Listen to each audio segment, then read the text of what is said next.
तर आत्तापर्यंत आपण सी लँग्वेज शिकत होतो. ओके. तर याच्यामध्ये बेसिक सी लँग्वेजचं म्हणजे एकदा कन्सेप्ट जर समजले, तर त्याच्यानंतर आपल्याला म्हणजे थोडंसं हँड्स ऑन वगैरे करायला लागतो, प्रॅक्टिकल हँड्स ऑन.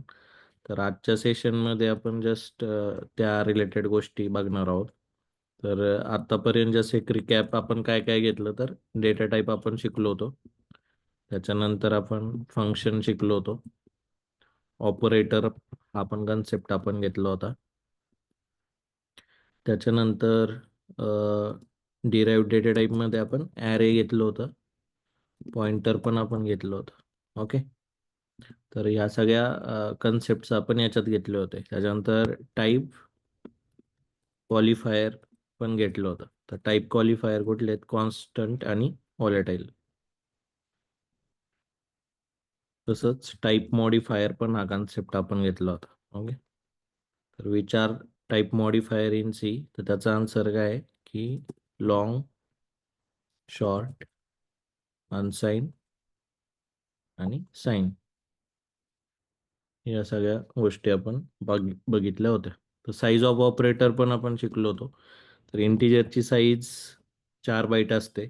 ऑलवेज 4 बाईटच नाही, तर कंपायलरवरती ठरतं की त्याची साईज किती असणार आहे. ओके. तर साईज ऑफ पण आपल्याला यूज करता आलं पाहिजे. त्याच्यानंतर टूल चेन पण आपण बघितलं होतं, बरोबर. Tool chain. तर याच्यामध्ये प्रत्येक ज्यावेळेस सॉफ्टवेअर कुठलं पण आपण रन करतो, तर त्याच्यामध्ये रन करताना आपल्याला काय लागतो? कंपायलर लागतो. आणि कंपायलरनुसार आपण त्याला एक्झिक्यूट करतो. म्हणजेच फॉर एक्झाम्पल जर लिनक्स असेल, तर तुम्ही काय करू शकता? GCC कंपायलर एक्झिक्यूट करू शकता किंवा यूज करू शकता. तसंच तुम्ही विज्युअल स्टुडिओ कंपायलर सुद्धा वापरू शकता. तर विज्युअल स्टुडिओ हे एक टूल आहे. त्याच्यामध्ये कंपायलर इनबिल्ट येतो आणि त्याच्यामध्ये आपण कोड करू शकतो.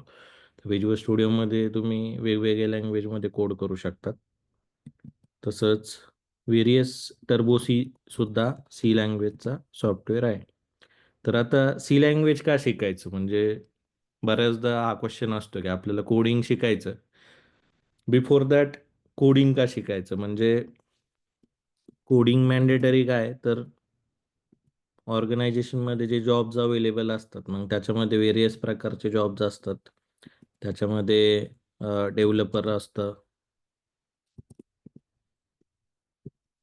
ओके. त्याच्यानंतर टेस्टर असतो, म्हणजे ज्याला आपण क्वालिटी इंजिनियर म्हणतो, टेस्टर इंजिनियर म्हणतो.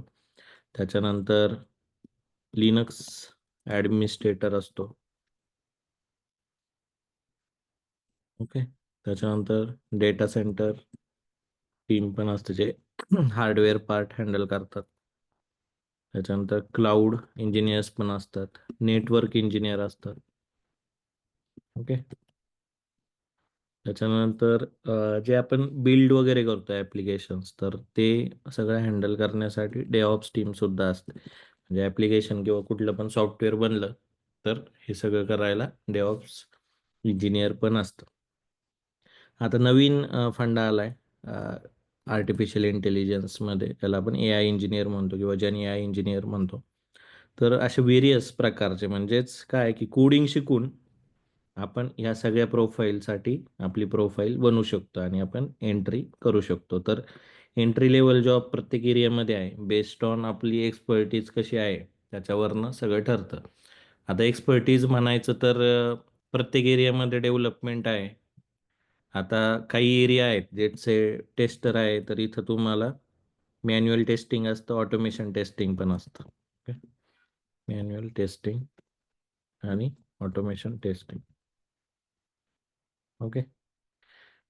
त्याच्यामध्ये मॅन्युअल टेस्टिंग म्हणजे सॉफ्टवेअर बनवतो पण त्याला टेस्ट करतो. ओके. मॅन्युअली टेस्ट करतो, म्हणजेच त्याचं इनपुट आउटपुट व्हेरीफाय करतो, टेस्ट केसेस राईट करतो. ऑटोमेशन टेस्टिंगमध्ये त्या सगळ्या गोष्टी आपण ऑटोमॅटिकली करतो. त्याच्यामध्ये मग ऑटोमेशन टेस्टिंगचे फ्रेमवर्क्स असतात. ओके. त्याच्यामध्ये रोबो ऑटोमेशन फ्रेमवर्क, पायटेस्ट फ्रेमवर्क. तर बऱ्याचदा टेस्टिंगमध्ये सुद्धा जावा येणं गरजेचं आहे, पायथॉन येणं गरजेचं आहे. बऱ्याचदा आपल्याला ॲज अ इंजिनियर्स किंवा बिगिनर्स ह्या गोष्टी माहीत नसतात की ऑर्गनायझेशनमध्ये गेल्यानंतर आपल्याला काम काय असणार. तर ह्या गोष्टी आपल्या खूप क्लिअर पाहिजे की ज्यावेळेस मला इंडस्ट्रीमध्ये जायचं आहे, तर त्यामुळे मध्ये आपल्याला काय यायला हवं आणि आपण काय काय शिकायला हवं किंवा कुठला जॉब प्रोफाईल आपण टार्गेट करतोय. कारण तुम्ही ज्या प्रोफाईलमध्ये जाणार त्याच्यावरती तुमचं पूर्ण नेक्स्ट फ्युचर डिपेंड असणार आहे, बरोबर? कारण एक ज्या एरियामध्ये आपण शिरतो तर तेच आपल्याला कंटिन्युअस त्याच्यातच आपल्याला काम करायला लागतं. मग तुम्ही ते जॉब 5 इयर्स करताय, 10 इयर्स करताय, 15 इयर्स करताय, 20 इयर्स करताय. बट स्किल सेट जो आहे तो महत्त्वाचा असतो. त्याच्यामुळे एंट्री घेताना तुम्ही कशामध्ये जाताय, काय काय प्री रिक्विजिट करताय, तर ह्या गोष्टी माहीत असणं गरजेचं आहे. आता कोडिंग का? तर कोडिंग जर आलं तर आपल्याला जॉब मिळण्याची संधी जास्त वाढतात. म्हणजेच काय की टेस्टर किंवा बाकीच्या ज्या गोष्टी आहेत, लेट्स से हार्डवेअर मेंटेनन्स किंवा लिनक्स ॲडमिनिस्ट्रेटर, याच्यासाठी कोडिंगचं नॉलेज गरजेचं नाही आहे. म्हणजे कोडिंगचं नॉलेज गरजेचं आहे, बट खूप नाही, म्हणजे डिटेलमध्ये नाही. बट जास्तीत जास्त पोझिशन ज्या असतात त्या कशामध्ये अवेलेबल असतात, तर डेव्हलपर कॅटेगरीमध्ये अवेलेबल असतात किंवा डेऑप्स किंवा AI या कॅटेगरीमध्ये जास्तीत जास्त पोझिशन अवेलेबल असतात. त्याच्यानंतर याच्यामध्ये सुद्धा जॉब आहेत का? नाही तर आहेत जॉब. लिनक्स ॲडमिनिस्ट्रेटरमध्ये खूप आहेत, डेटा सेंटर हार्डवेअर मेंटेनन्समध्ये आहेत, क्लाउडमध्ये आहेत, नेटवर्क इंजिनिअरमध्ये आहेत, डेव्हऑप्समध्ये आहे. प्रत्येक याच्यामध्ये आहेत. बट त्याच्यामध्ये जी म्हणजे हे असते ना, की सेव्हिरिटी असते, की याच्यामध्ये किती चान्स आहे, ओके, ॲज अ बिगिनर, तर तो चान्स लेस ठरतो ॲज कम्पेअर टू डेव्हलपर किंवा डेऑप्स किंवा AI प्लॅटफॉर्ममध्ये. तर ह्या 3 कॅटेगरीमध्ये आपल्याला जायचं आहे. त्याच्यामुळं आपल्याला कोडिंग शिकायचं आहे. त्याच्यानंतर हायर पॅकेजेस जे असतात तर ते सगळे याच्यामध्येच असतात. ओके. त्याच्यामुळं आपल्याला कोडिंग शिकायचं आणि कोडिंग शिकायचं तर मग कोडिंग असंच येत नाही. एका दिवसात कोडिंग होत नाही. त्याच्यासाठी तुम्हाला खूप म्हणजे परफेक्शन असायला लागतं. खूप सारे कन्सेप्ट्स तुम्हाला शिकायला लागतात आणि ते सगळे कन्सेप्ट कशामध्ये? सी लँग्वेजमध्ये. तर आत्तापर्यंत आपले 30 सेशन्स झालेत, म्हणजे बिफोर 1 मंथ आपण ही बॅच चालू केली होती. त्याच्यामध्ये 30 सेशन झालेत आणि ऑल थिंग्स त्याच्यामध्ये आहेत. बट जर आपण प्रॉपर प्रिपरेशन केलं तर सी लँग्वेज शिकायला म्हणजे तुम्हाला 30 डेज जर तुम्ही प्रॉपर दिले तर सी लँग्वेज चांगल्या पद्धतीने शिकून होता. तर हे व्हेरियस कन्सेप्ट आपण घेतले होते. आता मी पुन्हा एकदा सांगतो की आपल्याला कशा पद्धतीने प्रोफाइल्स टार्गेट करायच्यात. लँग्वेज शिकताना सी प्रोग्रामिंग लँग्वेज तर शिकायचंच आहे. हे सगळे व्हेरियस कन्सेप्ट आपल्याला यायला पाहिजेत. सेम कन्सेप्ट हे प्रत्येक लँग्वेजमध्ये असतात. म्हणजे उद्या आपण सी प्लस प्लस शिकलो, हे सगळं तिकडे येणार आहे.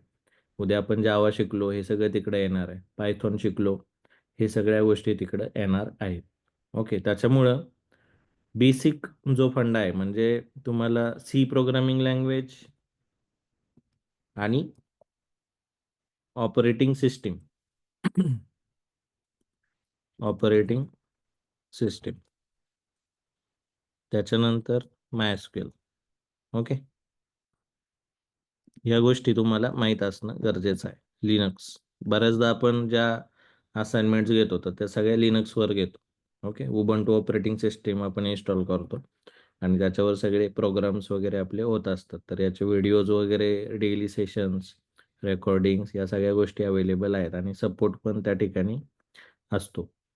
तर MySQL, ओके, याला काय म्हणतो आपण? डेटाबेस. ओके. तर ह्या गोष्टी आपल्याला शिकायच्या असतात.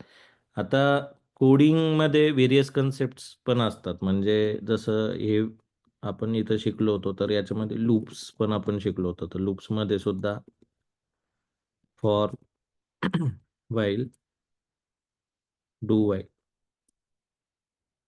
हे लूप्स आपण त्याच्यामध्ये घेतले होते. ओके. तर हे सगळं त्याच्यामध्ये होतं. तर C programming language, operating system याच्यामध्ये मग लिनक्समध्ये तुम्हाला लिनक्स यूज करता आलं पाहिजे. ऑपरेटिंग सिस्टीम समजलं पाहिजे. ऑपरेटिंग सिस्टीममध्ये फाईल मॅनेजमेंट आणि प्रोसेस मॅनेजमेंट या 2 गोष्टी असतात. त्याच्यानंतर मग लिनक्सच्या तुम्हाला कमांड्स माहीत असणं गरजेचं आहे. तसंच MySQL हे डेटा स्टोरेजसाठी यूज होतं. मग याच्यामध्ये मग त्याच्या DDL कमांड असतात. परत DML कमांड पण असतात. ओके. आणि मग नंतर त्याच्या व्हेरियस SQL क्वेरीज, त्याचे मग सिंटॅक्स आणि प्रॅक्टिस या गोष्टी याच्यामध्ये इम्पॉर्टंट ठरतात. ओके. तर प्रोग्रामिंगमध्ये जसं सी लँग्वेज आहे तसंच आपण काय काय शिकणार आहोत, तर आपण शिकणार आहोत C++, आपण शिकणार आहोत जावा, आणि आपण शिकणार आहोत पायथॉन. ओके. तर सी प्रोग्रामिंग लँग्वेज जी आहे हिला लो लेवल प्रोग्रामिंग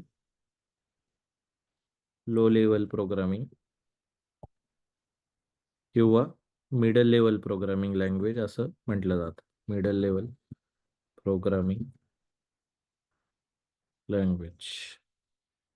कारण का, तर ही मशीनच्या जवळ आहे. टूल चेन शिकताना आपण शिकलो होतो की हॅलो वर्डचा जरी प्रोग्राम असेल तर तो कशा पद्धतीने एक्झिक्यूट होतो, आपण कंपाईल कसा करतो आणि आपल्याला आउटपुट कसं भेटतं, तर हे सगळं आपण त्याच्यात शिकलो होतो. तर आज मी प्रोग्रामकडे जात नाही, theoretically I am trying to explain की आपण काय काय घेणार आहोत, आत्ता आपण कुठं आहोत आणि येणाऱ्या सेशन्समध्ये आपल्याला काय काय शिकायचं आहे. तर मिडल लेवल प्रोग्रामिंग लँग्वेज सीला म्हटलं जातं का, तर मशीनच्या जवळची लँग्वेज आहे. ओके. आणि प्रत्येक लँग्वेजला ह्युमन अंडरस्टँडेबल फॉर्मॅटमधनं मशीन लेवल प्रोग्रामिंग लँग्वेजमध्ये कन्वर्ट करण्यासाठी काय लागतं, तर कंपायलर लागतं. तर आपण लँग्वेज शिकताना फक्त लँग्वेज शिकत नसतो, तर आपण त्याचे व्हेरियस कन्सेप्ट शिकत असतो. म्हणजेच टूल चेनमध्ये व्हेरियस गोष्टी येतात की लेट्स से एडिटर येतो, त्याच्यानंतर प्री प्रोसेसर येतो,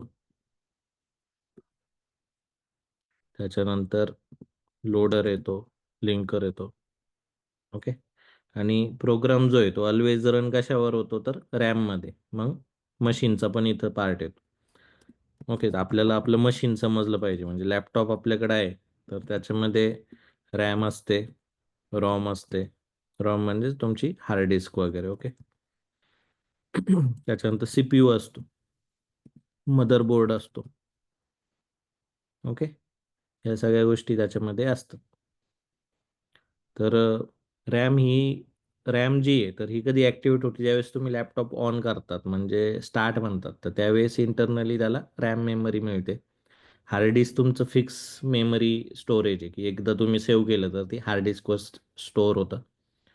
CPU सुद्धा रन करण्यासाठी किंवा तुमचा जो प्रोसेसिंग असते, प्रत्येक प्रोसेस जी रन होते त्याच्यासाठी CPU लागतो. तर या सगळ्या गोष्टी त्याच्यामध्ये असतात. तर मशीन आपल्याला समजलं पाहिजे.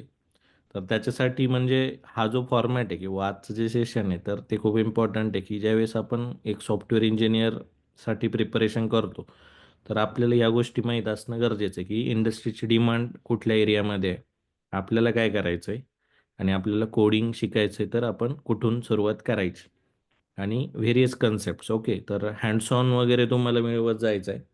प्रत्येक प्रोग्रामिंग लँग्वेज आपण याच्यामध्ये शिकणार आहे. म्हणजे जसं सी झालंय, मग आपण C++ शिकतोय, मग जावा शिकतोय, मग पायथॉन शिकतोय.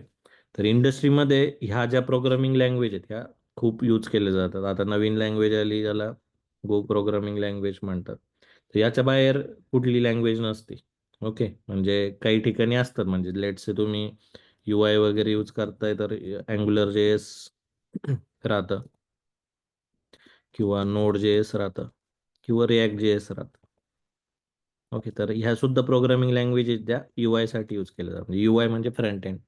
ओके. तर कुठलं पण ॲप्लिकेशन बनवतो आपण त्याला 3 गोष्टी असतात: फ्रंट एंड, बॅक एंड आणि डेटाबेस. ओके. तर आपण पण खूप सारे ॲप्लिकेशन्स तसे बनवलेले आहेत. प्रोजेक्ट किंवा प्रॅक्टिससाठी ते ॲप्लिकेशन सुद्धा अवेलेबल आहेत.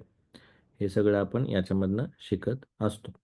तर मला सांगायचं आहे काय, की सी प्रोग्रामिंग लँग्वेज जशी लो लेव्हल प्रोग्रामिंग लँग्वेज किंवा मिडल लेव्हल प्रोग्रामिंग लँग्वेज तिला म्हटलं जातं, तसंच तिला प्रोसिजर ओरिएंटेड प्रोग्रामिंग लँग्वेज पण म्हटलं जातं. Procedure oriented programming language. Okay. कृषी ओरिएंटेड प्रोग्रामिंग लँग्वेज का, तर प्रोसेस बाय प्रोसेस याच्यामध्ये एक्झिक्यूट होतं. तर आपण फंक्शन शिकलो, त्याच्यामध्ये आपण बघितलं we can write multiple function, but एक प्रोग्राम मेन फंक्शनपासून सुरुवात होते आणि नंतर तो नेक्स्ट लेवलला जात असतो. तर हे सगळे कन्सेप्ट प्रत्येक लँग्वेजमध्ये आहेत. फक्त सी प्लस प्लसमध्ये मग नवीन कन्सेप्ट काय आलं की UPS, ज्याला आपण ऑब्जेक्ट ओरिएंटेड प्रोग्रामिंग लँग्वेज म्हणतो. तर सी लँग्वेज कधी आली तर 1972ला. ओके, डेनिस रिचीने काढली. तसे सी प्लस प्लस बजाजने स्ट्रॉस्ट्रोबनी काढली. ओके, तर त्यांनी पण ती जी लँग्वेज काढली जवळपास म्हणजे 80च्या दशकामध्ये C plus plus programming language आलेली आहे. जावा ही 1985च्या नंतर किंवा 91च्या आसपास जावा प्रोग्रामिंग लँग्वेज आली, जी जेम्स गॉसलिंगने काढली. ओके, तर प्रत्येक लँग्वेजमध्ये काहीतरी म्हणजे लिमिटेशन्स होते. मग ते ओव्हरकम करत करत नवीन प्रोग्रामिंग लँग्वेजेस आल्यात. जावा ज्यावेळेस आलं त्यावेळेस मग त्याच्यामध्ये महत्त्वाचा पर्टिक्युलर कन्सेप्ट सॉल्व्ह झाला, ज्याला आपण नेटवर्क म्हणतो किंवा इंटरनेट म्हणतो. त्याच्या आधी जावा येण्याच्या आधी इंटरनेट नव्हतं. ओके, तर जावामध्ये प्लॅटफॉर्म डिपेंडन्सीचं जे नेचर होतं सी किंवा सी प्लस प्लस प्रोग्रामिंग लँग्वेजचं, तर तो जावामध्ये काढला गेला आणि JVM यूज करून जावा ही प्लॅटफॉर्म इंडिपेंडंट प्रोग्रामिंग लँग्वेज झाली. एकदा रन केलेलं सॉफ्टवेअर ते दुसऱ्या मशीनवरती पण चालायला लागलं, जर JVM तिथं असेल तर. मशीनची डिपेंडन्सी नाही राहिली आणि त्याच्यानंतर मग इंटरनेटचा प्रॉब्लेमसुद्धा त्यांनी सॉल्व्ह केला. त्याच्यानंतर इंटरनेट आलेलं आहे, म्हणजे 1991च्या नंतर जावाचे जे ॲप्लिकेशन्स आले, तर मग इंटरनेट आलं. आपलं अँड्रॉइड मोबाईल पण आला, जो सुद्धा अँड्रॉइड प्रोग्रामिंग लँग्वेज किंवा अँड्रॉइड OS त्याच्यामध्ये यूज केली गेली, बट ती सिमिलर टू जावा आहे. आणि आपण 2005च्या नंतर किंवा 2008च्या नंतर सगळे मोबाईल यूज करायला लागलो. ओके, तर हे सगळे सॉफ्टवेअर्स डिझाईन झालेत आणि त्याच्यानंतर म्हणजे कम्प्युटर इंडस्ट्रीचं इव्हॅल्युएशन झालं, की सुरुवातीला सी प्रोग्रामिंग लँग्वेज आली, मशीनसुद्धा मोठे होते. लँग्वेज आणि ऑपरेटिंग सिस्टीम ह्या पॅरलल चाललेल्या आहेत. ओके, जसं की ऑपरेटिंग सिस्टीममध्ये युनिक्स सुरुवातीला आली. मग युनिक्सचं त्यांनी खूप साऱ्या गोष्टी करून नंतर काय झालंय, की दुसऱ्या ऑपरेटिंग सिस्टीमसुद्धा त्याच्यामध्ये आल्या. जसं की मायक्रोसॉफ्टचं विंडोज ऑपरेटिंग सिस्टीम आली, जी बिल गेट्सने काढली. ओके, त्याच्यानंतर स्टीव्ह जॉब्सने त्याचा ॲपलचा मॅक ऑपरेटिंग सिस्टीम काढली. म्हणजे एका साईडला विंडोज, एका साईडला मॅक आणि एका साईडला लिनक्स. ओके, लायनस टोरवॅलने लिनक्स ऑपरेटिंग सिस्टीम काढली. तर बेसिक जो आहे म्हणजे एकदा सुरुवातीला युनिक्स ऑपरेटिंग सिस्टीम आलं, त्याच्यानंतर ती यूज करून मग त्यांनी खूप साऱ्या लिनक्सचे फ्लेवर्स बनवले. तर ह्या गोष्टी आपल्याला माहीत असलं पाहिजे. आपण जी गोष्ट शिकतोय किंवा जे आपण शिकतोय मशीन्स कसं तयार झालं किंवा काय काय गोष्टी त्याच्यामध्ये असतात. मग त्याच्यामध्ये हार्डवेअर आणि सॉफ्टवेअर. तर मग हा पार्ट आपल्याला समजला पाहिजे. इंटरनल गोष्टी कशा चालतात, ऑपरेटिंग सिस्टीम म्हणजे काय असतं, ऑपरेटिंग सिस्टीम का गरजेचं आहे, आपण ती इन्स्टॉल करतो, मग ती मेंटेन पण करायला लागते. आपण जर चुकीचं काही केलं, एखादं फोल्डर उडवलं किंवा एखादा डेटा उडवला, त्याच्यानंतर आपलं मशीन चालत नाही. कारण आपण काय केलेलं असतं, की बूटिंगच्या फाईल्स वगैरे आपल्याकडून चुकून डिलीट झालेल्या असतात आणि आपण म्हणतो, की आता लॅपटॉप फॉर्मॅट करायला लागेल. तर ह्या सगळ्या गोष्टी आपल्याला समजायला पाहिजे. तर प्रत्येक स्टुडंटला आपण त्या गोष्टी म्हणजे इन्स्टॉलेशन्स वगैरे तर त्या गोष्टी करायला लावतो, की जेणेकरून त्यांना लिनक्स वगैरे इन्स्टॉलेशन पण समजेल, इंटरनल गोष्टी समजतील. तर ह्या सगळ्या गोष्टी याच्यामध्ये आहेत. तर ज्यावेळेस आपल्याला इथं तयारी करायची म्हणजे नॉर्मली जर तुम्ही प्रॉपर प्रिपरेशन केलं, तर कोडिंगचा जो कॉन्फिडन्स आहे, तो यायला तुम्हाला 4 ते 5 महिने जर फुल्ली कन्सिस्टन्सी दिली, जर स्टेप्स तुम्ही प्रॉपर फॉलो केल्या, सेशन्स वगैरे प्रॉपर फॉलो केले आणि स्टेप्स बरोबर ठेवल्या, तर कोडिंग तुम्ही प्रॉपर शिकू शकता. आणि कोडिंगमध्ये खूप साऱ्या अपॉर्च्युनिटीज आहेत. म्हणजे फक्त IT इंडस्ट्रीमध्येच नाही, तर खूप सारे व्हेरियस अदर फॅक्टर्ससुद्धा तुम्हाला त्याच्यामध्ये ओपन होतात. तर आता जसं मी सांगितलं, की प्रत्येक म्हणजे टेस्टिंग तुम्हाला जर म्हणजे कोडिंगमध्ये लेस इंटरेस्ट आहे, तर तुम्ही मॅन्युअल टेस्टिंगचं पण जॉब करू शकता. तुम्ही लिनक्सचं पण जॉब करू शकता. तुम्ही डेटा सेंटर हार्डवेअरचं पण जॉब करू शकता किंवा क्लाउड इंजिनिअरसुद्धा करू शकता. नेटवर्कसुद्धा करू शकता. फक्त this is depend on your interest. आता सुरुवातीला ज्यावेळेस आपण कुठलं पण प्रोफाईल किंवा जॉब प्रोफाईल बनवत असतो, तर त्याच्यामध्ये आपल्याकडं बेसिक म्हणजे रिझ्यूम तर पाहिजे आणि रिझ्यूमवरती आपले स्किल्स पाहिजे, की आपल्याला किती लँग्वेजेस येतात, आपल्याला किती ऑपरेटिंग सिस्टम येतात, आपल्याला किती टूल्स येतात. म्हणजे तुम्ही MySQL तुम्हाला येतं का? त्याच्यानंतर तुम्ही विज्युअल स्टुडिओ, त्याच्यानंतर लिनक्स, त्याच्यानंतर इक्लिप्स, या सगळ्या गोष्टी तुम्ही यूज करता का? तुम्ही AI टूल्स यूज करतात का? जसं की कर्सर AI टूल आहे. ओके, तर ते तुम्ही यूज केलंय का? विंडसर्फ एक AI टूल आहे, हे तुम्ही यूज केले का? तर हे काय आहे तुम्हाला मी नंतर सांगेल. बट जस्ट मला सांगायचं की टूल्स, टेक्नॉलॉजीज तुम्हाला कुठल्या येतात? तुम्ही बॅक एंड, फ्रंट एंड वरती काम केलंय का? कुठली लँग्वेज वरती तुम्ही काम केलंय? प्रोजेक्ट तुम्ही काय केलाय? तर अशा पद्धतीने तुमची प्रोफाईल तयार होत असते आणि तो रिझ्यूम घेऊन मग आपल्याला पुढं जायचं असतं. तर या सगळ्या गोष्टी आहेत. तर सी लँग्वेजचा आपला बऱ्यापैकी आता सिलेबस झाला आहे. खूप सारे कन्सेप्ट वगैरे आपण शिकलोय. प्रोग्राम्स पण खूप झालेत. तरी इथं प्रॅक्टिस वगैरे करायची. काही बुक्स, नोट्स ज्या असतात तर त्या प्रोव्हाइड केल्या जातील वेळोवेळी आणि असाइनमेंट्स पण तुमच्याकडनं करून घेतल्या जातील आणि ट्रॅक पण ठेवलं जाईल की तुम्ही असाइनमेंट्स करताय का नाही.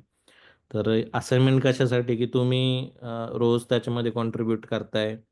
त्याच्यानंतर तुम्ही तो प्रोग्राम सॉल्व्ह करून तुमचं लॉजिक डेव्हलप होतंय. म्हणजे बऱ्याचदा असं असतं की आपल्याकडे कन्सेप्ट येतो.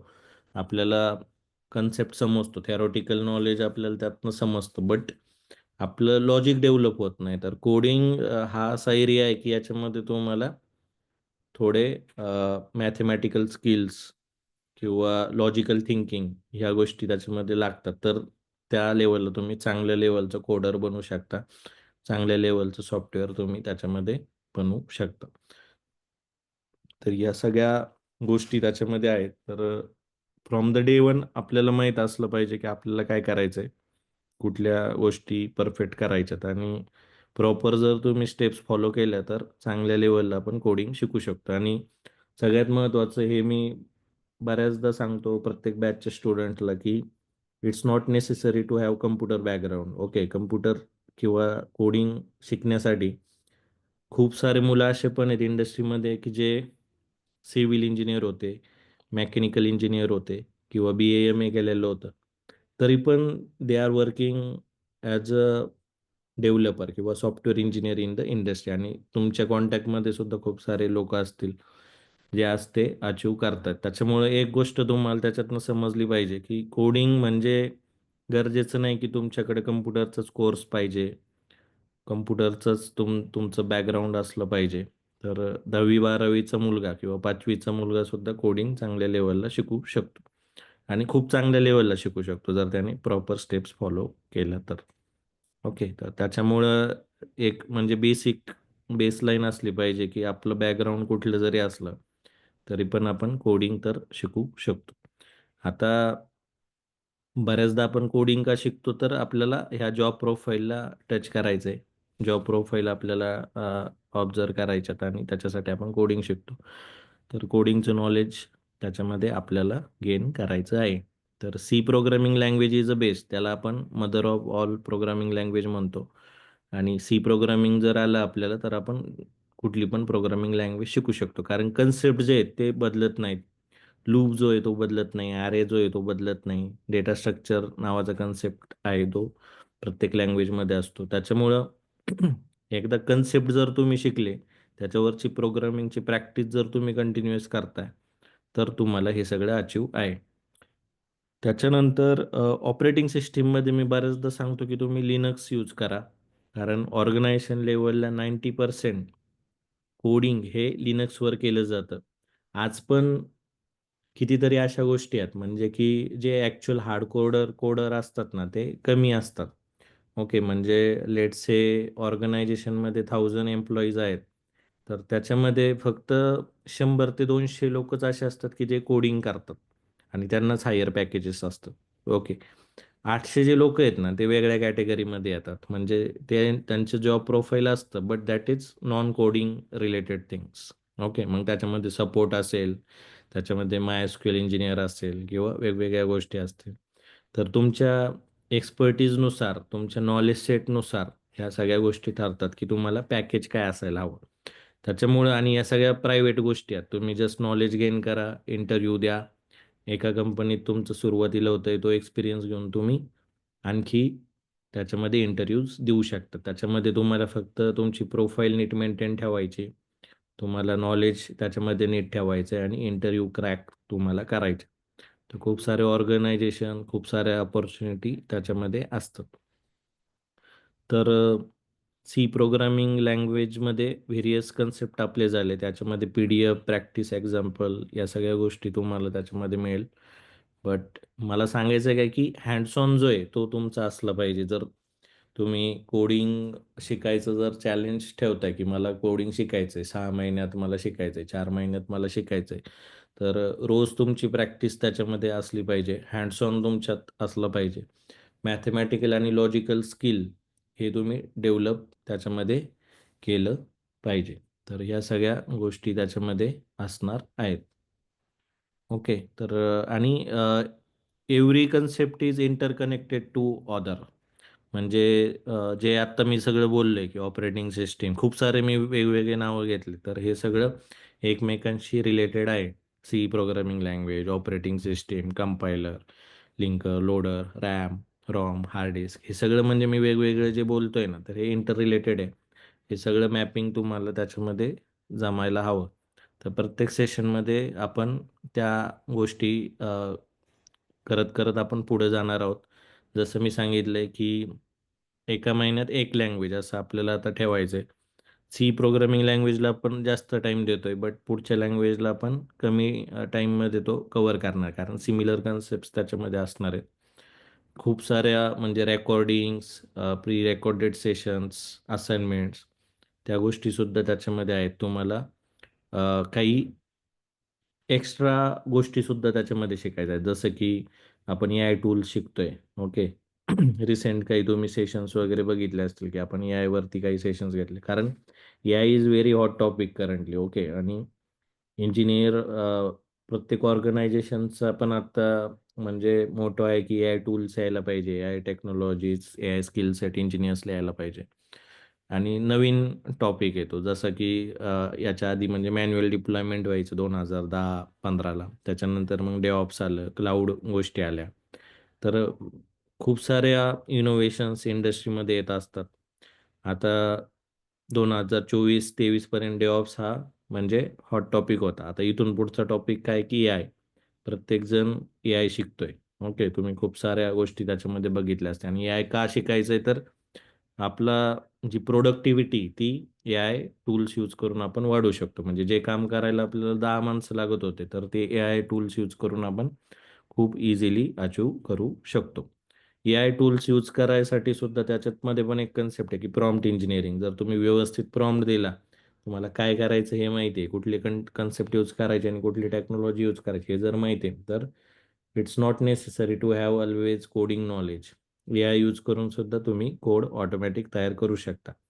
तर याचे एक्झाम्पल्स, डेमो सेशन्स सुद्धा आपण त्याच्यामध्ये कव्हर केलेले आहेत आणि तो खूप इम्पॉर्टंट टॉपिक आहे. तर तो सुद्धा तुम्ही नीट बघायचा आहे. खूप सारे व्हिडिओज वगैरे YouTubeवरती तुम्हाला सुद्धा जे not only on our official YouTube channel म्हणजे DevOps लवर किंवा टेक्नो मराठी विथ MW ह्याच्यावरच नाही, बट तुम्ही हे जे कन्सेप्ट आहेत सेल्फ लर्निंगने सुद्धा खूप साऱ्या गोष्टी शिकू शकता.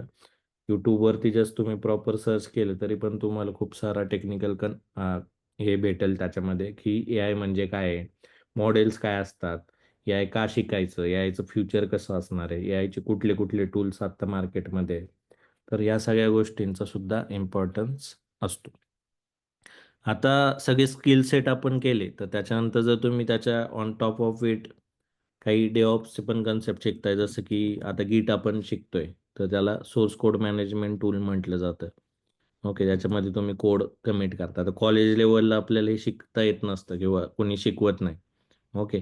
तर कॉलेज लेव्हलला आपण जस्ट म्हणजे मोस्टली थेरॉटिकल पार्ट असतो. आपण फक्त एक्झाममध्ये पास व्हायचा विचार करतो. डिस्टिंक्शन जरी मिळालं आपल्याला, तरी पण कोडिंग येत असतंच का? तर याचा आन्सर काय आहे, की बऱ्याचदा 99% मुलांना कोडिंग येत नाही. पूर्ण मास्टर डिग्री होते, बॅचलर डिग्री होते. जरी ते मग कम्प्युटर तुम्ही MCS करताय, BCS करताय, कम्प्युटर इंजिनिअरिंग, IT इंजिनिअरिंग करताय, तर अशी कितीतरी मुलं आहेत, की जे पास झालेत, but they are not able to do code. म्हणजे म्हणजे बेसिक छोटे-छोटे कोडसुद्धा त्यांना जमत नाहीत. याचा मूळ कारण काय आहे, की आपल्याला कॉलेजमध्ये आपण त्या लेवलला शिकतच नाही किंवा आपल्याला शिकवलं जात नाही किंवा आपल्याला तेवढी व्हिजिबिलिटी नसते, की आपण हे का शिकायचंय? आणि हे सगळं कुठं स्टार्ट होतं, की आपल्याला ज्यावेळेस आपण कॉलेज सुटून बाहेर पडतो आणि आपण ज्यावेळेस म्हणजे मार्केटमध्ये जॉब सर्च करायला जातो, तर त्यावेळेस तिथं इंडस्ट्रीची डिमांड असते, की तुम्हाला कोडिंग यायला पाहिजे. तुमचा कोर्स झालाय तर तुम्हाला कोडिंग यायला पाहिजे. आणि कोडिंग रिलेटेडच सगळे जास्तीत जास्त जॉब्स असतात. मग तिथून आपण प्रिपरेशन करायला लागतो. तर बऱ्याचदा मी हे पण सांगतो मुलांना, की तुमचं जर विजन आहे, की तुम्हाला सॉफ्टवेअर इंडस्ट्रीमध्येच यायचं आहे, आय-टी इंडस्ट्रीमध्येच यायचं आहे, तर start this particular things at early stage. म्हणजे जो अभ्यास एम-पी-एस-सी, यू-पी-एस-सीसाठी लागतो, तर त्याच्यापेक्षा खूप कमी अभ्यास आपल्याला कोडिंगसाठी लागतो. तर ह्या सगळ्या गोष्टी आहेत.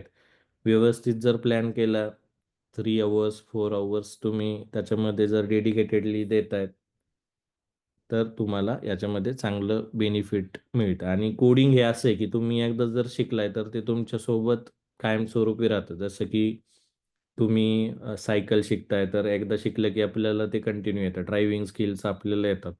स्विमिंग स्किल्स जे आहेत त्या आपल्या गोष्टी येतात. तसंच कोडिंगचं पण आहे. जर कोडिंग तुम्हाला आलं, जसं तुम्हाला एकदा सी प्रोग्रामिंग लँग्वेज आलं, तर दुसऱ्या प्रोग्रामिंग लँग्वेज शिकणं म्हणजे खूप अवघड नाही आहे. जस्ट तुमच्या इंटरेस्टवर डिपेंड आहे. खूप सारा डेटा आहे, ए-आय टूल्स आहेत, Google आहे, इंटरनेट आहे आणि ते यूज करून आपण हे सगळं इझिली अचीव्ह करू शकतो. फक्त आपल्याला काय शिकायचं, की बेसिक स्किल शिकायचं. कोडिंग आपल्याला शिकायचं आणि कोडिंग शिकता-शिकता बाकीचे पण महत्त्वाचे कन्सेप्ट आपल्याला शिकायचे आणि आपली प्रोफाईल जी आहे, तर ती महत्त्वाची नीट मेंटेन करायची. तर DevOpsसुद्धा हा इंटरेस्ट एरिया आहे आणि त्याच्यामध्ये सुद्धा प्रत्येक ऑर्गनायझेशनमध्ये, प्रत्येक टीममध्ये आता DevOpsच्या पोझिशन्स लागतात. ओके आणि ते स्किल सेटसुद्धा असेच येत नाहीत. DevOps तोच माणूस होऊ शकतो, की ज्याला हे सगळं समजतं. जे आत्ता आपण डिस्कस केलंय, हे सगळं जर येत असेल, तर तो माणूस DevOps होऊ शकतो. आणि त्याच्यामध्ये पण मग स्किल सेटनुसारच त्याचे पॅकेजेस असतात. बेसिक DevOps येणारे इंजिनिअर्स वेगळे असतात. डिटेल्समध्ये येणारे वेगळे असतात. आर्किटेक्ट लेव्हलला येणारे लोकं वेगळे असतात. सीनियर लेव्हलला किंवा मॅनेज करणारे लोकं याच्यामध्ये वेगळे असतात. तर प्रत्येक ठिकाणी त्याच्यामध्ये कॉम्पिटिशन आहे. प्रत्येक ठिकाणी स्किल सेटनुसार या सगळ्या गोष्टी ठरत असतात. तर DevOpsमध्ये मग लिनक्स यायला हवं, Git आपल्याला यायला हवं, कोड मेंटेनन्स करता यायला पाहिजे.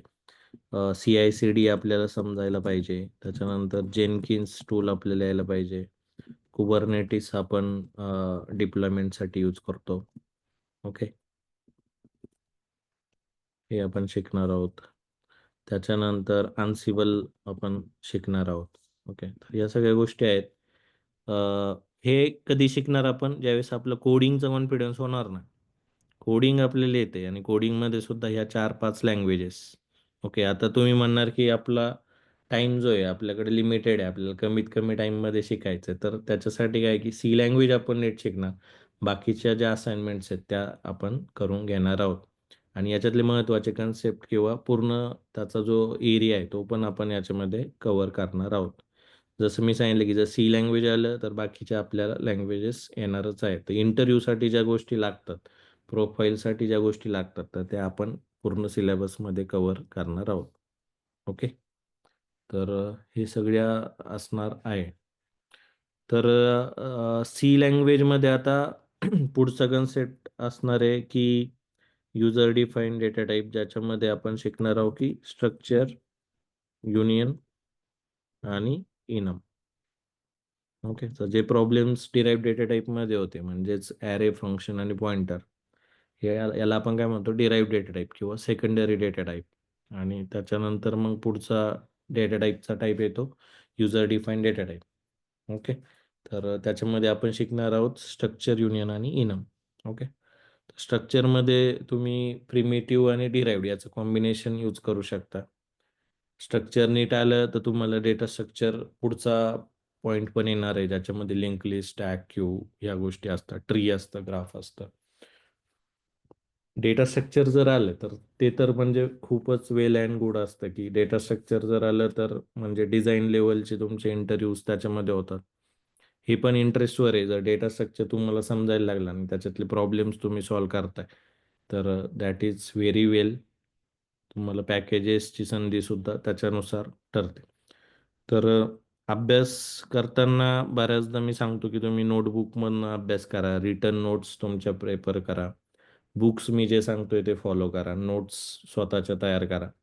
आणि व्हिडिओजमध्ये सुद्धा आपलं कंटेंट जे आहे म्हणजे DevOpsLoverचं कंटेंट, त्याचं स्टडी मटेरियल किंवा यूट्यूबचे जे सेशन्स आहेत, not only for this particular batch किंवा आधीच्या बॅचचे सुद्धा सेशन्स. काही सेशन्स पब्लिकली अवेलेबल असतील ज्याचा ॲक्सेस तुम्हाला सगळ्यांना असतो. काही सेशनचा ॲक्सेस आम्ही तुम्हाला त्याच्यामधनं देऊ शकतो. ओके. तर ते सगळं आहे. अराउंड 500 ऑर 600 व्हिडिओज व्हेरियस गोष्टींचे त्याच्यामध्ये आहेत. तर खूप सारा टेक्निकल कंटेंट आहे त्याच्यामध्ये. तर प्लेसमेंट होण्यासाठी ज्या गोष्टी लागतात, तर हे सगळं त्याच्यामध्ये आहे. आणि याच्या आधीसुद्धा खूप सारे मुलं प्लेस झालेले आहेत. काही व्हिडिओजसुद्धा तुम्ही बघितले असतील YouTubeवर. तर ते मुलंसुद्धा असेच होते. 1-1 वर्ष किंवा 6 महिने त्यांनी बॅच केल्या.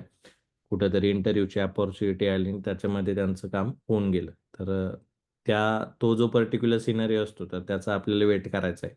अभ्यास करत, करत जायचं आहे आणि प्लेसमेंटसाठीच इव्हेंच्युअली आपण हे सगळं कशासाठी शिकतो, की जॉबसाठी किंवा प्लेसमेंटसाठी किंवा आपल्याला रिप्युटेड ऑर्गनायझेशनमध्ये आपलं फ्युचर करता यावं, याच्यासाठी आपण ह्या गोष्टी शिकत असतो.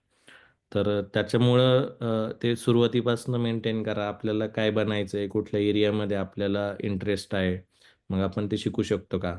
गरजेचं नाही की सगळ्याच कन्सेप्ट्स तुम्हाला आलं पाहिजे, बट तुम्ही परफेक्ट असला पाहिजे त्या गोष्टीमध्ये. आणि इनिशियल बिगिनिंगला जाताना जर तुम्हाला हे सगळं येत असेल, तर ते ईझी पडतं. कारण इंटरव्ह्यू ज्यावेळेस आपण देतो, त्यावेळेस खूप साऱ्या गोष्टी होतात. क्वालिटिव्ह ॲप्टिट्यूड एक्झाम होते.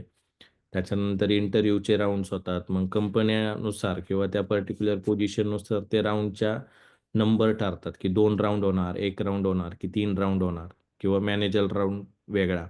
तर टेक्निकल राउंड किती आणि मॅनेजरियल राउंड किती, त्याच्यामधले क्वेश्चन्स कसे असणार किंवा प्रोग्रामिंगसुद्धा तुम्हाला डायरेक्ट लॅपटॉपवरती प्रोग्राम सॉल्व्ह करायला लागतात, ज्यावेळेस तुम्ही बिगिनर असतात. ओके. तर एक्सपिरियन्स लोकांना या सगळ्या गोष्टी नसतात. बट ज्यावेळेस बिगिनर असतो, तर खूप सारी फाईट तुम्हाला द्यायला लागते आणि त्याच्यामधनं हजारो मुलं इंटरव्ह्यूला असतात आणि मग तुम्हाला तुमचं स्किल दाखवत तुम्हाला तिथून ते क्रॉस करून त्या गोष्टी तुम्हाला सॉल्व्ह करून मग तुम्हाला ऑफर त्याच्यामध्ये मिळते. जसं मी सांगितलं, की हे सगळं प्रायव्हेट आहे. म्हणजे तुम्ही त्या पर्टिक्युलर एक्सपिरियन्स घेऊन आणखी ऑफर्स काढू शकता, आणखी ठिकाणी इंटरव्ह्यू देऊ शकता. खूप साऱ्या कंपन्या आहेत फक्त पुणे, हैदराबाद, बेंगलोर ह्या एरियामध्ये किंवा ह्या पर्टिक्युलर सिटीमध्ये सुद्धा खूप साऱ्या कंपन्याच आहेत आणि प्रत्येक कंपनीचे प्रोडक्ट वेगवेगळे असतात. बट इंटरनली ते काय बनवतायत तर सॉफ्टवेअर बनवतात आणि सॉफ्टवेअर बनवायसाठी काय लागतं कोडिंग लागतं. ओके. आणि कोडिंग शिप करायला मग बाकीच्या गोष्टी लागतात जसं की ऑपरेटिंग सिस्टमचं नॉलेज, नेटवर्कचं नॉलेज, डेव्हऑप्सचं नॉलेज, तिथं टेस्टर असतात, तिथं डेव्हलपर असतात. ओके. आणि आता नवीन एरिया जो आलाय 2024 पासून सुरुवात झाली. पण 2025 मध्ये तो आता पीकवरती आहे. म्हणजे सगळ्यात जास्त जॉब कुठल्या एरियामध्ये अवेलेबल आहे ते आर्टिफिशियल इंटेलिजन्स. बट याच्यामध्ये सुद्धा खूप सारं कन्फ्युजन आहे, की प्रत्येक वेळेस तो सॉल्व्ह करेलच का? तुम्हाला यूज केस समजली पाहिजे का? आर्टिफिशियल इंटेलिजन्स कुठे यूज करायचं आहे? कुठले टूल्स यूज करायचे ते टूल्स कुठले आहेत? ते कसे यूज करायचे? याचं नॉलेज तुम्हाला असलं पाहिजे. नुसतं टूल्स आहे, तुम्हाला ॲक्सेस आहे, बट काय करायचं आहे आणि कसं करायचं हेच जर माहीत नसेल, तर AI will not do anything. Okay. तर एआय तिथं काम करू शकत नाही. जर तुम्हाला एआयला चांगल्या पद्धतीने यूज करायचं असेल, तर तुमच्याकडे स्किलसुद्धा त्या लेव्हलचे असले पाहिजेत. ओके. तर हे सगळं आहे आणि जसं सांगितलंय, की जावा आणि पायथॉन ह्या टॉप कोडिंग लँग्वेजेस आहेत किंवा टॉप जॉब सीकर्सची पसंत असणाऱ्या या पर्टिक्युलर लँग्वेजेस आहेत, की जे पॅकेजेस असतात हायर पॅकेजेस. तर जावा आणि पायथॉन हे प्रत्येक कंपनीला लागतंच. ओके. तर जास्तीत जास्त कोडिंग जे आहे ते त्याच्यामध्ये होतं. मग म्हणून आपण डायरेक्ट जावा, पायथॉन शिकलं पाहिजे का? तर नाही. आपण सुरुवात सी पासूनच करणार. कारण जो बेस आहे तो जर नीट झाला, तर आपण कुठली पण प्रोग्रामिंग लँग्वेज शिकू शकतो. जसं की आपल्याला 10 स्टेप्स पास करायच्या, तर आपण डायरेक्ट 10 स्टेप जी आहे ती आपण शिकणार नाही. आपण पहिल्या पायरीवर आपण शिकणार. सी लँग्वेज शिकणार, मग दुसरी पायरी सी प्लस प्लस शिकणार आणि मग पुढं-पुढं जाणार. तर डायरेक्ट जर जावा शिकलं, तर तुम्हाला कोडिंग त्या लेव्हलला समजत नाही. बट जर तुम्ही सी शिकला आणि त्याच्यानंतर मग जावा शिकला तर मग तुम्हाला कोडिंग त्याच्यामध्ये चांगलं समजू शकतं. तर हा जो पर्टिक्युलर सिलेबस आहे तर तो आपण याच्यामध्ये घेणार आहे. फक्त तुमच्या साईडने सुद्धा तुमचं हार्डवर्किंग गोष्टी ठेवायच्यात. तुम्ही असाइनमेंट्स रेग्युलरली करतायत, सेशन्स रेग्युलरली जॉईन करतायत आणि स्किल सेट वाढवतायत. म्हणजे जे रिझ्यूम बिल्डिंगसाठी ज्या गोष्टी लागतात तर ते तुम्ही करता. याच्याबरोबरच मॉक इंटरव्ह्यूज किंवा तुमचा जो प्रोडक्ट आहे तो तुम्हाला विकता पण आला पाहिजे. म्हणजेच काय की तुम्हाला बोलता आलं पाहिजे. ओके. तर या गोष्टीसुद्धा सुरुवातीपासून चालू करा. इंटरव्ह्यूमध्ये आपल्याला बोलायला लागतं. आन्सर्स आपल्याला बोलायला लागतं. एक्झाम, स्कूलची एक्झाम जी असते किंवा कॉलेजेसची एक्झाम, जे युनिव्हर्सिटीची एक्झाम असते, तर त्याच्यामध्ये आपण पेपर लिहितो. बट पेपर लिहिल्यानंतर आपल्याला डिस्टिंक्शन पण मिळतं. पण त्याच गोष्टी आपल्याला ज्यावेळेस बोलायच्या असतात, तर आपण बोलू शकत नाही. कारण आपण त्याची प्रॅक्टिस आपली कॉलेजमध्ये झालेलीच नसते. बरोबर? आणि डायरेक्ट इंटरव्ह्यूजला गेल्यानंतर मग कम्युनिकेशन, एक्सप्लेनेशन या सगळ्या गोष्टी येतात. तर याच्यावरती सुद्धा तुम्हाला कमांड मिळवायला लागणार आहे. अभ्यास करताना या गोष्टी एक्सप्लेन करायच्या. दुसऱ्यांना पण तुम्हाला त्याच्यामधनं सांगत चालायचं, की हा कन्सेप्ट कसा आहे? हा कन्सेप्ट आपण कशा पद्धतीने लिहू शकतो किंवा हा कन्सेप्ट, हा प्रोग्राम आपण कसा करू शकतो. तर हे तुमचं कम्युनिकेशन स्किल जो आहे किंवा तो पर्टिक्युलर एरिया तो सुद्धा त्याच्यामध्ये वाढला पाहिजे. तर पर्सनॅलिटी डेव्हलपमेंट हा एक इम्पॉर्टंट टॉपिक पण आहे आय टी एरियामध्ये. म्हणजे जरी तुम्ही कोडिंग किंवा डेव्हलपर प्रोफाईल तुम्हाला मिळते, बट तुम्हाला कंटिन्युअस लर्न करायला लागतं. टेक्नॉलॉजीज तुम्हाला कंटिन्युअस गोष्टी त्याच्यामध्ये मिळवायला लागतात. पर्सनॅलिटीसुद्धा किंवा कम्युनिकेशन या सगळ्या गोष्टी तुम्हाला वाढवायला लागतात. लीडरशिप गोल्स किंवा एक्सप्लेनेशन, डेमोज वगैरे तुम्हाला द्यायला लागतात. तर त्याच्यामुळं हे सगळं तुम्हाला यायला हवं. तर सुरुवातीपासनं म्हणजे आलंच पाहिजे असं काही नाही. मेन नेसेसरी थिंग सुरुवातीला काय की कोडिंग, ऑपरेटिंग सिस्टम, MySQL, थोडंफार DevOps रिलेटेड, थोडंफार AI रिलेटेड या सगळ्या गोष्टी जर आल्या तर आपला रिझ्यूम बनतो आणि आपण त्याच्यामध्ये क्रॅक करू शकतो. तर पूर्ण तुम्हाला त्याच्यामध्ये सगळ्या गोष्टी असणार आहे. एकदा बेसिक गोष्टी झाली की मग मॉक इंटरव्ह्यूज आपण करू शकतो किंवा तुम्ही त्याच्या पद्धतीने ॲप्लाय वगैरे सुद्धा त्याच्यामध्ये करू शकणार आहात. फक्त इंटरव्ह्यूचा चान्स जो आहे तो लिमिटेड मिळतो. म्हणजे प्रत्येक वेळेस तुम्हाला इंटरव्ह्यूज मिळेलच असं काही नाही. दॅट डिपेंड्स की तुम्ही कशा पद्धतीने ॲप्लाय केला आहे, कुठलं ऑर्गनायझेशन आहे. तिथं तुमचं म्हणजे क्वालिटी ॲप्टिट्यूड वगैरे ह्या सगळ्या गोष्टी तुमच्या पास झाल्यात आणि मग तुम्हाला इंटरव्ह्यू मिळतो. तर मग तो जो मिळालेला चान्स असतो इंटरव्ह्यूचा तो वाया घालायचा नसतो. म्हणून काय की आपण टेक्निकली स्ट्राँग पाहिजे. असं पण बऱ्याचदा होतं इंडस्ट्रीमध्ये की काही मुलं फक्त इंटरव्ह्यू देत राहतात. म्हणजे त्यांना खूप चान्स मिळतात. 20 इंटरव्ह्यू देतात, 30 इंटरव्ह्यू देतात, 50 इंटरव्ह्यू देतात, तरी प्लेसमेंटला प्रॉब्लेम येतो. याचा आन्सर काय की ते टेक्निकली गुड नसतात. ओके. टेक्निकली जर तुम्ही गुड आहेत, तर पहिल्या, दुसऱ्या इंटरव्ह्यूला तुम्ही प्लेस होऊ शकता. त्याच्यामुळं आपला जो प्लॅन आहे, तो असा ठेवला पाहिजे की मला टेक्निकली गुड राहायचं आहे. ओके. इंटरव्ह्यूचा चान्स मला कधी पण मिळेल. ज्यावेळेस मिळेल त्यावेळेस मी तो युटिलाइज करेल आणि इंटरव्ह्यू क्रॅक करेल. ओके. तर तो अप्रोच आपला असला पाहिजे. त्याच्यासाठी टेक्निकली तुम्हाला सुरुवातीपासून स्ट्राँग राहायचं आहे. ओके. तर दुसऱ्या कॅटेगरीमध्ये जायचं नाही की नुसतेच इंटरव्ह्यू द्यायचं आहे. कारण इंटरव्ह्यू तुम्ही क्रॅक केला तरच तुम्ही पुढे जाणार. कंपनीत काम करायचंय, तुम्हालाच काम करायचंय. त्याच्यामुळे स्किल सेट असलं पाहिजे. दरवेळेस तुम्ही दुसऱ्यांना विचारून प्रॉब्लेम सॉल्व्ह करू शकता का? नाही. तर आपल्याला स्किल डेव्हलप करायचं आहे. आपल्याला कुणाला न विचारता आपल्याला प्रोग्रामिंग आलं पाहिजे किंवा आपल्याला कुणाला न विचारता आपला जो टास्क आहे तो आपल्याला संपवता आला पाहिजे. ओके. तर ह्या सगळ्या गोष्टी त्याच्यामध्ये असणार आहेत. ओके. क्लिअर आहे? Any questions, any doubts? तर आज काही जण नवीन जॉईन झालेत, तर I will connect separately with you guys, की काय करायचं आहे, कसं करायचं आहे, स्टेप्स वगैरे तुम्हाला त्याच्यामध्ये प्रोव्हाइड केले जातील. तर त्या पद्धतीने तुम्हाला स्टेप्स घ्यायच्यात. व्हेरियस गोष्टी त्याच्यामध्ये आहेत, बट आपल्याला प्रॉपर 3 to 4 अवर्स तरी डेली त्याच्यामध्ये द्यायचे. म्हणजे सेशन्स 1 अवर असणार आहे. हे सगळे कन्सेप्ट शिकत-शिकत आपण पुढे जाणार आहे आणि इझिली आपण पुढे जाणार. म्हणजे डिफिकल्ट गोष्टी कुठल्याच नसणार आहेत. म्हणजे we are going in Marathi language म्हणजे ऑल एक्सप्लेनेशन किंवा प्रॉपर ज्या गोष्टी आहेत त्या आपण एकदम नेटिव्ह लेवलला जाऊन शिकतोय.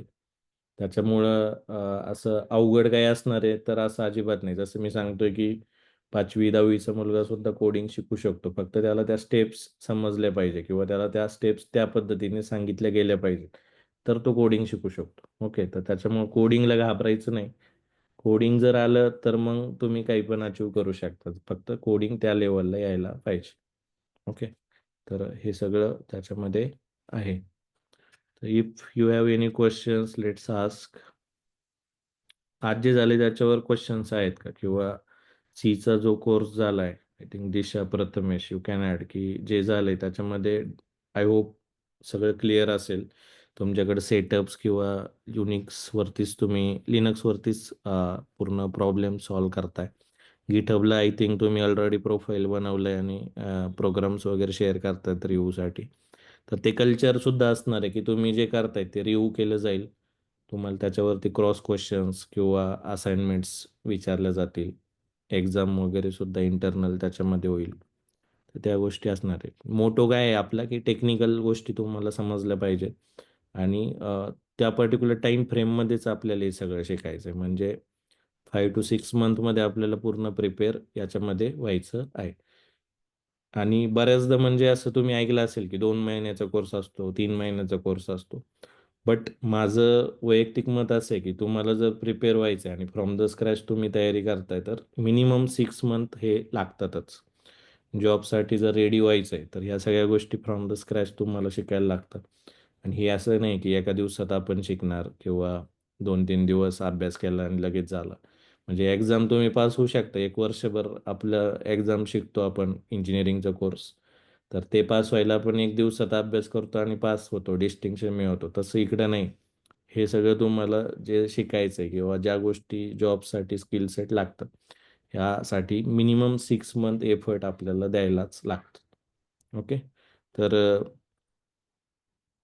स्टडी मटेरियलसाठी deopslover.com ज्याच्यामध्ये आपण ड्राईव्ह वगैरे सगळ्या गोष्टी ठेवल्यात. त्याचा ॲक्सेस वगैरे घ्या. नसेल तर कनेक्ट विथ मी.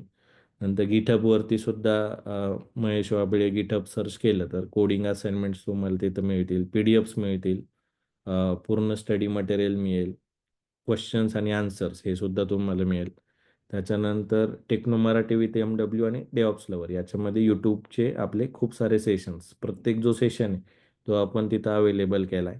तिथं सुद्धा काही ॲक्सेस रिलेटेड प्रॉब्लेम आला, की सर मला सेशन तर दिसतंय, टॉपिक दिसतोय, बट मला लिंक ओपन होत नाही आहे. तर त्या ठिकाणी कनेक्ट विथ मी सेपरेटली. कारण प्रत्येक सेशन आपण पब्लिक नाही ठेवलं आहे, बट क्लासच्या स्टुडंटसाठी आपण ते अवेलेबल करून देऊ शकतो.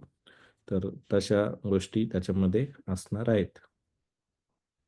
क्लिअर आहे सगळं?